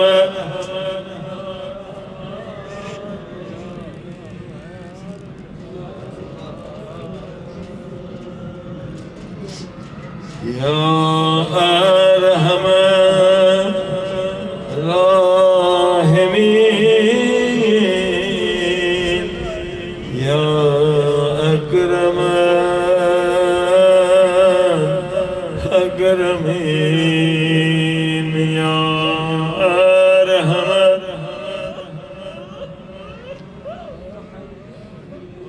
یا اکرم اکرمی. روایت کے لفظ ہے جب بھی آنکھوں میں آنسو آئے یہ دعا کی قبولیت کا وقت ہے، اس وقت کو ضائع نہ کریں، سب سے اہم دعا مانگیں. خدا فرماتا ہے جب روئی بندہ روتا بھی ہے اور مجھ سے مانگتا بھی ہے، اس کی دعا رد کرتے ہوئے مجھے حیا آتی ہے. میرا بندہ رو بھی رہا ہے اور مجھ سے مانگ بھی رہا ہے، میں کیسے اس کی دعا رد کر دوں. یا ارحم یا اکرم اکرمین یا ارحم یا اکرم الاکرمین. اے عزیزو، امام زمانہ فرماتے ہیں جس مجلس میں میرے چچا عباس کے مصائب پڑھے جائیں اس مجلس میں ہم ضرور آئے. حرم حسین حرم معصومہ میں بیٹھ، اگر خلوص کے ساتھ اتنا بڑا مجمع ہے، ہم سب ہمت کریں، ہم سب دل سے وجود سے گریہ کریں تو امام زمانہ ہماری مجلس میں آ جائیں گے. جب امام زمانہ آ جائیں گے سب کی دعائیں قبول ہو جائیں. جب امام زمانہ آئیں گے مریضوں کو شفا ملے گی. آپ ہمت کریں، میں آج حضرت عباس کے مصائب پڑھنے والا ہوں تاکہ امام زمانہ کو اپنی مجلس میں بلا لیں. اے وارث خون حسین کہاں ہے، اے وارث خون علی اکبر کو، اے وارث خون علی اصغر، مولا آپ کہاں ہیں؟ مجھے نہیں معلوم اس وقت کربلا میں ہے یا نجف میں ہے. مولا مہدی مجھے نہیں معلوم اس وقت مدینے میں ہے یا مکے میں ہے. آئے وارث خون حسین، مجھے نہیں معلوم اس وقت روضے رسول خدا میں ہے یا جنت البقیع میں ٹوٹی ہوئی قبر زہرا، ٹوٹی ہوئی قبر زہرا پہ رونے میں مشغول ہے. مولا جہاں بھی ہے تھوڑی دیر کے لیے ہم گناہگاروں کی مجلس میں آئیے، ہمارا برسہ قبول کیجیے. آپ کی فرمائش کے مطابق ہم حضرت عباس کے مصائب پڑھ رہے ہیں. اے عزیزو، حضرت عباس کا ایک عاشق تھا، ایک ذاکر تھا. حضرت عباس کا عاشق، ہر مجلس میں حضرت عباس کے مصائب ضرور پڑھنا.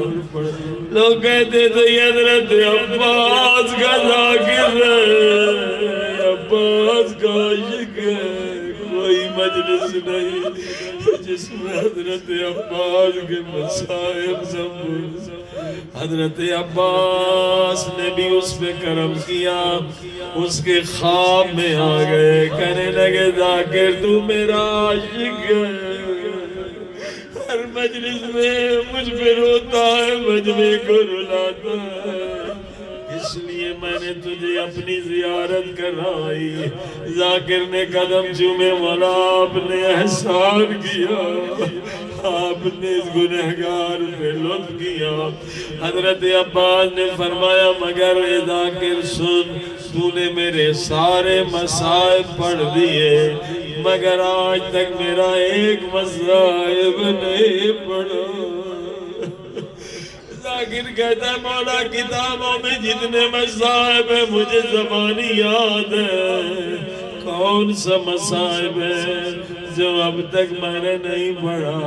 اب حضرت عباس کے مصائب حضرت عباس کی زبان سے سنے۔ حضرت عباس فرمانے لگے او ذاکر، کربلا میں جتنے شہید گھوڑوں سے گرے، کربلا میں جتنے شہید گھوڑوں سے گرے ان کے بازو سلامت۔ جب بھی کوئی گھوڑے سے گرتا ہے اپنے جسم کو ہاتھوں کے ذریعے سے روکتا ہے۔ کربلا میں جتنے شہید گھوڑوں سے گرے ان کے بازو سلامت، میں کربلا کا واحد شہید ہوں، جب گھوڑے سے گرا میرے بازو سلامت نہیں تھے، یہ میں جانتا ہوں میں کیسے زمین پہ گرا۔ میرے آقا عباس میری جان فدا، میری اولاد فدا، یقیناً اس مصائب میں کوئی شہید آپ کے شریک نہیں مگر میرے آقا عباس نے اسی زمین کربلا میں 11 محرم کو بی بی زینب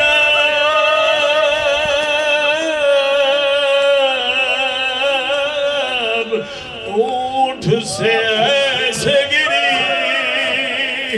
جیسے عباس گھوڑے سے گرے۔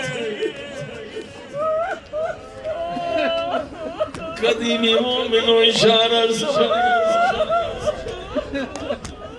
11 محرم کو بی بی زینب اونٹ سے ایسے گری جیسے عباس گھوڑے سے گرے۔ اگر یہ بچہ مجھ سے پوچھے مولانا عباس کے تو بازو نہیں تھے، زینب کے تو بازو موجود تھے، میں کیا جواب دوں گا؟ اپنی طرف سے جواب نہیں دوں گا۔ امام زمانہ کی زیارت ناہیہ کے جملے کہوں گا۔ امام زمانہ فرماتے میرا سلام ان مظلوم سید زادیوں پہ، وہ جن کے دونوں ہاتھ، وہ جن کے دونوں ہاتھ ان کے گردن کے پیچھے بڑے تھے۔ جب بی بی زینب نے دیکھا سجاد نے بابا کی پامال لاش دیکھی ہے، پورا بدن لرز گیا، کہیں سجاد کی روح پرواز نہ کر جائے۔ زینب نے خود کو اونٹ سے گرا دیا۔ آئے زمین پہ سر لگا، خون سے رنگین ہوا، سجاد دوڑتے ہوئے آئے، پھپھی کا سر گود میں لیا، کہا پھپھی اماں یا آپ نے کیا کر دیا؟ سنیں گے جملہ میری آقا زادی نے کیا فرمایا ہوگا؟ او بے وارثوں کے وارث، کیا تو بھی مرنا چاہتا؟ ہمارا وارث کون رہے گا؟ سجاد نے بھی جواب میں جملہ کہا پھوپھی اماں کیوں نہ مر جائے وہ جوان بیٹا جن بابا کو غسل دے سکتا نہ قبر دے سکتا نہ قبر بنا۔ بی بی زینب نے فرمایا سجاد تیرے بابا کا روزہ بنے گا، خبر بنے گی، کروڑوں مومنین قیامت تک زیارت کے لیے آئیں۔ بی بی زینب سلام اللہ علیہ سے دعا کریں ہر سال ہمیں کربلا نصیب کر، ہر سال ہمیں 40 حسین نصیب